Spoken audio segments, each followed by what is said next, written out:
Chelsea versus Arsenal. It's a ruddy big game and I do not want to lose it.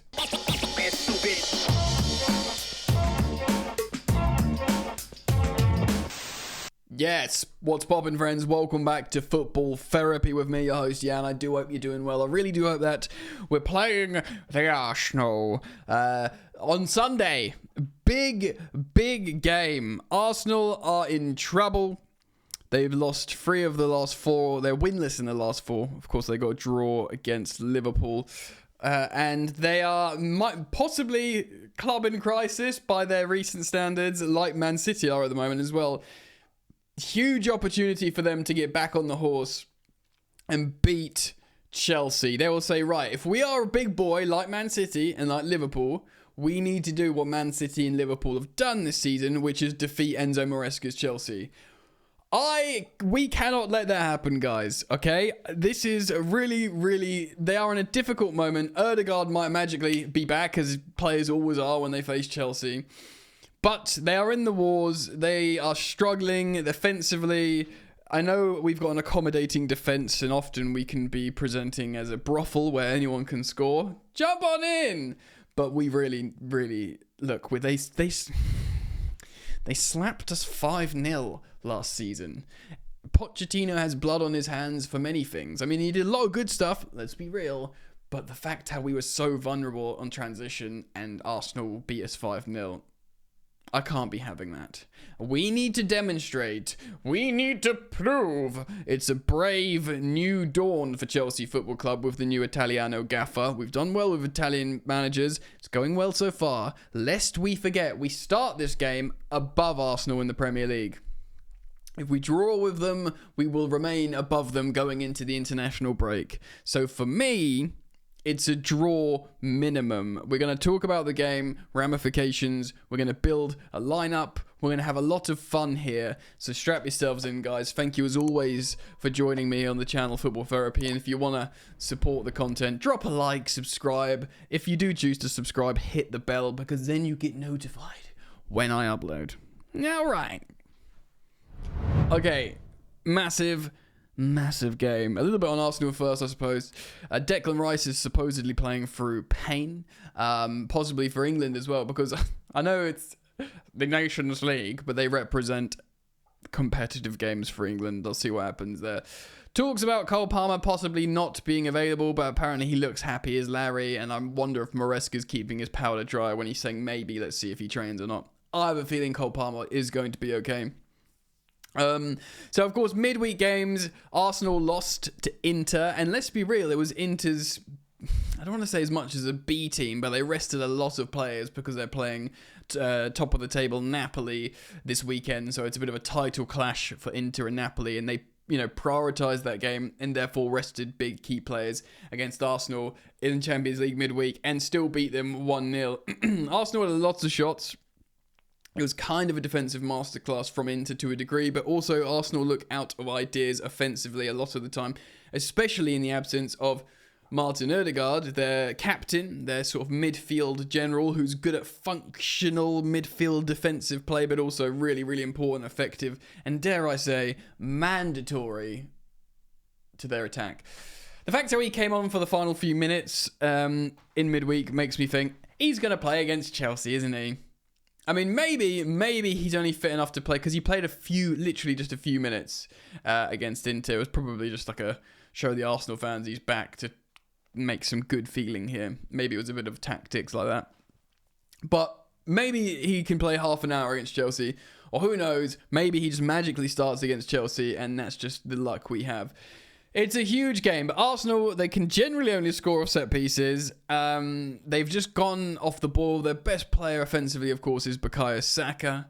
And I guess if you can keep him quiet, I mean, it's a big ask, but you're in business to a degree. We need to boss the midfield, and we need to take advantage of Arsenal being in this difficult moment and hammer the nail in the coffin that fully solidifies or qualifies or quantifies, basically confirms that they are in a difficult moment. I want to be those guys. I don't want to be the team that gave them their confidence back after a bit of the wobble. I want to be Chelsea, the guys who made Arsenal miserable before the international break. Don't you? Let's talk about players then. So yes, of course, we had really good vibes after yesterday after beating Noah 8-0. By the way, if you haven't watched my match review on that previous upload to this, 8-0 win, great fun. Go check it out because we speak about the B team. It was really a B- team, the fact how Tyreek George and Mark Yu started. And the fact that Carney Chukwuemeka came on and stuff. So, I mean, even Dewsbury Hall, he's not really in the B team at the moment because Enzo is. So it was anyway, we didn't learn that much from it, not really much at all, but it was a really fun game and a really fun result, and just a feel good opportunity for Chelsea fans at Stamford Bridge. So do go check that out if you're yet to watch it. But we need to build a lineup for this game against Arsenal, and guys, this is going to be nothing to do with the midweek game, let's be real. And while we're all terrified of it, run from it, something from it, destiny arrives all the same, the Thanos quote, Rob Sanchez arrives all the same.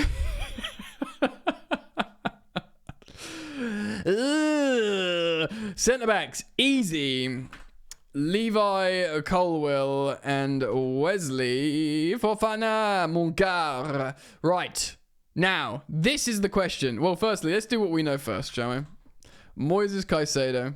And let's be real, I do think Romeo Lavia now, it's worth mentioning, of course, we're all terribly excited about this new double midfield pivot of these two more defensive players, right? But it's worth mentioning, they haven't been perfect.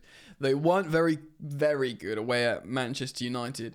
I've heard certain players, certain journalists, pub broadcasters, content creators speak about different stuff that you can do here. Was it on the London is Blue podcast? I'm trying to think, talking about playing Caicedo in a number 10 at one point and playing Lavia and Fernandez behind him. So starting all three, I guess in that instance, you'd move Cole Palmer over to the right wing because you can do a really high press and high turnovers there. Caicedo for Ecuador has actually played in the number 10.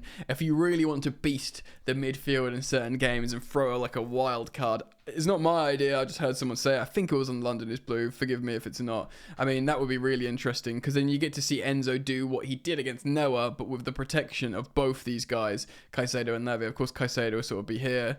Enzo will be a bit more back in Lavia with some real industry bossing midfield, and then you'd have like a Cole Palmer on the right hand side coming in creating. You'd be essentially everything would be on the front three to create and score. But we've seen Caicedo lash goals and stuff, so if he's closer to goal, who knows?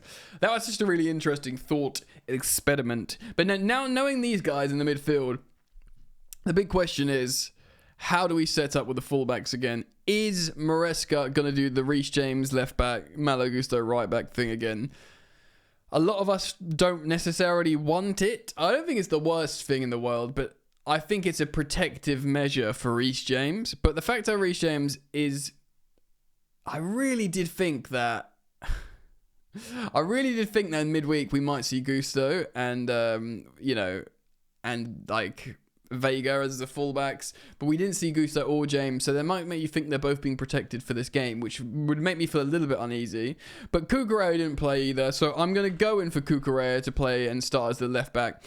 I think it's going to be important because we're going to need someone who is comfortable in their native position to take on the likes of Bukayo Saka, and I think Colwill and Cucurella together can do that. And I think with the pace of Pedro Neto there as well, I think that is a left-hand side that should be able to look after the Arsenal attack on their right flank. Look, Pedro Neto is probably the starting first name on the team sheet as a winger at the moment. Of course, he wants to play right wing. That is his native position. I kind of like the idea. And honestly, at the moment, and this is not because I've got favourites, that Mudryk is having a really good spell, okay? Yes, it's largely coming in the Conference League, and that's a really low level of football.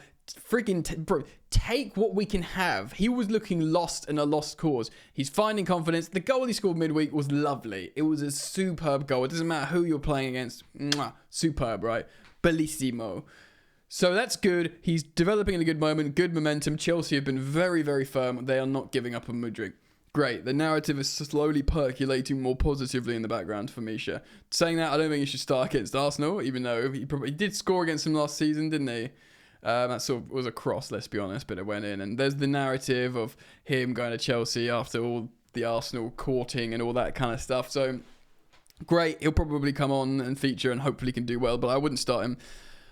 In an ideal world, just a high-profile game that's not Arsenal, I'll maybe start Pedro Neto on the right and Jadon Sancho on the left. Sancho's catching heat just because he hasn't played for a few games, which is peculiar. He got 3 assists in his first 3 games and won a crucial penalty. Amazing start. He's the type of profile that Maresca wants, but he's not fast. I try to run, but Joe, I'm not that fast, and that is inescapable. Pedro Neto, not inexcusable, because you can still use him for loads of stuff, but it's inescapable. So Pedro Neto starting on the left, which therefore a fully rested Noni Madueke. Lauren James was there. Imagine if we could start her. Noni Madueke starting on the right. And because he's rested, because he's the captain, because he loves playing against Arsenal, Reece Flames... God, he looks miserable there, doesn't he? Is going to be starting at right back, all right? And despite what Mandem be saying, the Chelsea, I think Cole Palmer is going to be good to go, and I think he's going to start this game in the sort of number 10 right pocket, number 8, whatever we call it. He links up well with Noni Madueke. We really need, by the way, Noni Madueke, we need a huge game from. Of course, up front, Jackson, fully rested, good to go. He's going to play. He's got an amazing relationship with Palmer. In fact, he's got a good relationship with Caicedo in terms of playing those through balls down the middle. We need a big game from Noni Madueke. We really do, because if he's poor, he might be the first player subbed off. Neto will move over, and then even if Sancho's not available through illness, injury, Mudryk will come on. Do you know what I mean? So this is a big moment. Of course, Felix and Nkunku played the entirety of the game midweek, although they probably could have done it having a cigar. But, they might feature off the bench, but it will be, I think, probably not, or a few token minutes. I think players we are likely to see off the bench. So let's do this. Players we're likely to see off the bench is Gusto. And that will either see Cucurella or James coming off. Of course, if it's Cucurella, James will move over. Of course, if it's James, it will be a straight swap for Gusto. Another player I definitely see featuring in this game is Enzo Fernandez, because he was taken off at half-time in the midweek. He got a hat-trick of assists. He was highly influential. Yeah, it was Noah, but he looked like he was such an important player. I think he is still viewed as an important asset for the first team. The fact how he was taken off at half-time after playing really well is right, let's just keep him off. I don't think he's going to start, but I think he could be first sub for Lavia. Do you know what I mean? Oh, I said Madueke. One of these two, man. Do you know what I mean? I do think we'll see Mudryk, even though I think he played most of the game in midweek. I think he could be utilised as a bit of just legs towards the end. What else? I suppose Nkunku is a striker. Although he might, again, he did play a lot, but I think Jackson's going to get a huge run out. If he's really effective, Jackson, who knows? He might even get the full game. But that's 4 of the 5 subs there, I think. So what else would we maybe see? I'd love to see Joao Felix get minutes, but who knows? Maybe we keep one in the chamber in case we need to bring on a Tosin or someone like that. Although all 3 of the other centre-backs played, of course, in midweek, because Disasi was playing as a kind of right-back, wasn't he? So both Tosin and Badiashile played. So yeah, man, it could be a Felix that comes on. It could be, I don't know, midfielder. But I think personally, out of the substitutes, we will see those 4 guys. Cool. So what's really important for this game is the midfield. We can score goals. We can score goals. We've got it with Nico, with Palmer, with other players as well. I'd love to see Neto bag a goal. We've got the goals in there, but we need to sort out, as much as the functionality and the physicality of Caicedo and Lavia looks good, which it does. We're not really controlling games that we should be, that will afford more opportunities for the attackers to go and score. So that's going to be a huge important thing for us. Look, I don't think I don't think we're quite there yet as a team, which is totally fine because we're at the beginning of November in this new reign of the new manager, and we are in the top 4. It's great. Do you know what I mean? I was disappointed to get eliminated from the Carabao Cup because when you haven't won a trophy for a while like Chelsea, and you haven't won a domestic trophy since 2018, the FA Cup, you think, let's just go for this. Chelsea win trophies and cups. Can we win this, please? But I've got over it. I think Maresca may have been kind of semi-happy not to be in that additional competition. I think he wants to win the conference, and I think he wants to see how well he can do in the Prem. I think that's his priorities at the moment. Maybe if we keep the B team together and they're better and better and better, that would be very hard, by the way. A B team spearheaded by, I do think Felix would stay for another season as a non-starter. I don't think Nkunku would. That's something we've discussed at length. But I was disappointed to not to be in that. He will want to, of course, win the Conference League. But top 4, I know top 5 might qualify you for the Champions League, but you have to aim for top 4. Not losing to Arsenal would be big because, like I said, it means we stay above them going into the November international break, which would be very impressive. But I want to win because we've lost. Look, he was asked about this, Maresca, in his pre-match presser, that do you need to win one of these games because you didn't beat Man United, you didn't beat Liverpool, you didn't beat City, but you've been generally pretty good otherwise. And he was like, yeah. He says he didn't feel like we deserved to lose to Liverpool, which fair enough. Don't know if we deserve to win, but I don't think we deserve to lose. Other than that, I think we played all right. The first game of the season against City probably was. Maybe we're probably worth a loss by 1 goal, maybe not 2 goals. I think we, represented ourselves well enough. But he said, yeah, we do need to kind of win these games. Now, I'm going to go with head and heart like I've done recently in another game that I got right. My head says score, draw, like 1-1 or 2-2. My heart, of course, says a win, like taking advantage. I'm going to predict a 2-2. Which would be frustrating because if it's a 1-1 like away at Man United, you think, yeah, it's a draw and whatever. Often 1-0s, you think they're they are fair, but 2-2s, it's often is a scoreline that represents someone feeling hard done by. Both or one of the teams will often think they should have won it. That's just the way I found my experience of these scorelines. But I think maybe a 2-2. And I guess it would be passable. Again, towards the end of the season, certainly next season, that has to change with these. You've got to go for it. We've got to become Chelsea again. But for the moment, So let me know what you guys think. Please do start up the conversation in the comments. Thank you as always for joining me. Thank you for liking and subscribing. Yes, and I do hope to see you back soon. Peace.